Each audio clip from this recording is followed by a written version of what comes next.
If you're an author and you're writing a book where you have different characters and you maybe have more than just one or two characters, it can be difficult to keep their characteristics straight. Also, the places, notes, and even the timeline for writing. So, this is an overview of just some software that I use when I write. Okay, so this is Plottr, and Plottr is not for writing your book, but it's for just plotting your book. And it's so this is mine here, and you can see you have backups, etc. You can create a project, and within a project, you can have one or multiple books. You can also create those from templates, open existing files, etc. You just click on it to open. You can copy it, edit, well, rename it, and delete it. So I just opened the book series I have. And the page that it goes to for me is timeline. But if I go to project, you can see there's all of the books in this series so far. And I can put series information. I can import information. I can show in File Explorer. I have the books up here, and I can look at the different ones. So if I look at a previous book, it jumps to my timeline. Okay. Yeah. So here's one that I have finished the book, but I didn't keep Plottr updated. So it's a good one to show you. And you can use this different ways. I've played with it throughout the series to see how I like to use it. And when you're creating a book, you can grab a timeline from a template for the timeline. And so it puts in different parts for you. So in this, I've kept Act 1 and that, which really I don't have different acts, so I didn't need that. But once you have that in there, you can't delete it without deleting everything underneath. So I've just left it in. Then we have, I've used this next part, and then I've got my chapters. Okay, so you can see I've put in that I've got a hook, a status quo, setup, etc. Okay, but for other books, I'm thinking the first book. Yeah, first book, you can see I didn't do that at all. I had just bought this. I hadn't written fiction in a long time. And when I write nonfiction, I do outline it quite a lot, but I outline it differently because it's technical. Yeah. Okay, but as I've gone through, you can see I've gotten rid of the act. And then I've also put in what day of the week it is because um, I'm writing a fantasy and it's in different universes, I guess, and so I wanted the days of the week. So you can set it up. I've tried it, as you can see. I tried it in this book with the days of the week down in a second timeline. And that's the other thing I like about this is that you can have two or more different timelines. So I usually just have one, but I was thinking, oh, what if I had two? One across the whole book series and one just on that book. And this one I had the template and then I put my information here. So for each chapter, you can have different beats or different scenes, whatever you want to call them. And you can go through, you can see, you can put in names for them. And then if I pause over, it has capability for notes, and you just click on it and it opens. So you have the name of the scene or beat, and you have the description. You can write as much, and sometimes I do write quite a lot. So if I've written the plot and I think, oh, I've got ideas of what I want it to be, maybe see maybe a conversation or whatever, I'll put my notes, all of it in here. But then you have attributes that you can add yourself, and you can also add templates in there. Okay, you can also attach characters, places, different tags, notes, and color. And I do use the color. I'm just going to close this. So in the third book, which I started the color coding and didn't, when I started writing a chapter and a scene, and you can see this one, I've got lots of notes in it.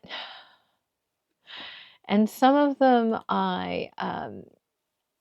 some of them I've got tons of notes, some of them I don't. But what I've done is when I was starting to write, I'd color code it, and then when I was finished, I'd change the color again.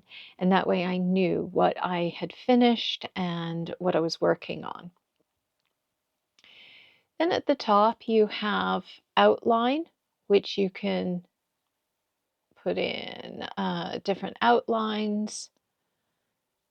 Okay, you have plan, full text. You also have notes, and the notes I tend to, if I'm going to delete a scene, I copy and paste them into notes because, and you can see here, I've got cut bits, I've got outlines, act information that maybe I started and I didn't use, lexicon, different uncategorized, yeah, lots of notes in here. Then I have the list of characters. Now, characters can be per book or across the series. This is everyone for the series. And I actually use AI to generate pictures of my characters. But in there, you can, let me see, Lady Blackwood, I think is a good one. So with her, I have all sorts of different information. If I just edit this, you can see you've got the name, a description. You can categorize them however you want, add an image, and then in the bottom you have just general notes, and you can add attributes. So I've actually added a template for the attributes, and you can see you can go into height, weight, eye color, all sorts. So if any of these are useful for you, you can import them in. But you can also create your own attribute template if you have certain characteristics that you want to note.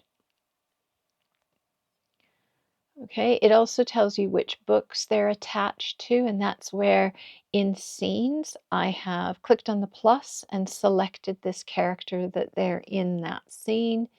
You can also add different tags, which it looks like I don't have any tags in here, but I could go to the main tag list and add that in. Okay, the other thing that's brand new is the family tree. So you can go through and attach the characters and see how they relate to each other. I am thinking of also, I've got a couple of characters that are related. So somebody's the godson of this woman, and I want to add that into the family tree and add maybe partners, ex-partners, etc., which is in future books. And you can see you can click on the pluses and add people. And this is brand new, this family tree, so I'm sure in the future they'll add more to it. But then you just go back to character list if you want to look at the list of characters. Then you have your places. Now for all of these you can see there's groupings. I've added those groupings in according to my book series. And for this, I've gone through and I've added my description to it. So in this one, I've added a template, and which are all these questions here. And that way I can answer them or not. And in this case, you can see I've basically did a lot of research and decided this is what I was going to call it. I wanted it based on historic information. So I've actually typed and kept all that in. I've copied it all in so that I have it and I can refer back to it in different books. And you can see where I've attached it and where I've said, okay, they're in Hamewick in this scene. It's showing me which books.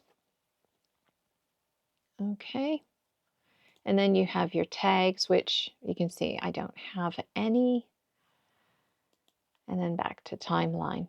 So that's, oh, and you can change the look of this. I just like it stacked, but you can have default, I believe, is tabbed.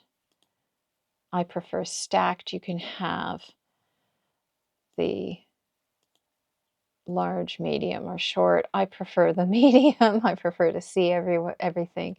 And then you have your navigation to move if you say have the, there we go. If you have the large view. Okay, but since I have medium and it's always in one view, it doesn't show that. It looks like you can't flip the stack, but you can for others. And then you have your attributes. Okay, it's very flexible, but as you've seen, once you set it, you can't make certain changes, and you just have to learn to use it the way that it works for you. Um, and I still, every time I finish one book, I do a lessons learned. I'm an IT trainer, so every time I finish training, I do a lessons learned anyway. And every time I finish writing a book, I look at my lessons learned and I think, right, how can I work on the next book using Plottr and make it more efficient, make it easier for me to use? Um, Yeah, if you have any questions, do place those in the comments. I don't work for Plottr. I am just a user of their system, but I will try and answer them as best I can. And if you have any suggestions on future videos, do put those in the comments as well. If you enjoyed this video, do click on the thumbs up. If you'd like to see more of my videos, do subscribe to the channel. And I hope you have a fantastic day. Take care. Bye for now.